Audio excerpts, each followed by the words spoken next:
हल्ली बीपी शुगरचे त्रास होतात, तर ही बऱ्यापैकी आपल्या नेहमीच्या रुटीनमध्ये जे काही आपण करतो त्याच्यामुळे ते त्याच्यावर डिपेंड असतं.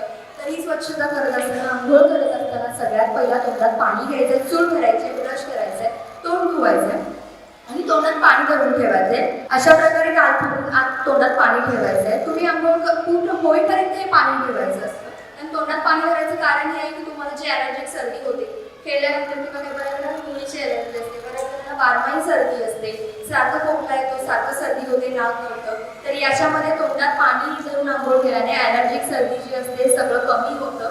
हा, तुम्हाला दम लागला तर ते पाणी घेऊन द्या, पुन्हा दुसरं पाणी द्या, पण आंघोळ होईपर्यंत तोंडात पाणी ठेवायचं आहे. आणि आंघोळीची सुरुवात करताना सुरुवातीला पायावर पाणी ओतायचं असतं. आपण काय करतो, डायरेक्ट बदा डोक्यावर पाणी घेतो, 2 मिनिटात कावळ्याची आंघोळ करतो, बाहेर येतो. सकाळची शाळा असेल पटकन 2 तांबे ओतायचे, बाहेर यायचं, कावळ्याची आंघोळ करतो.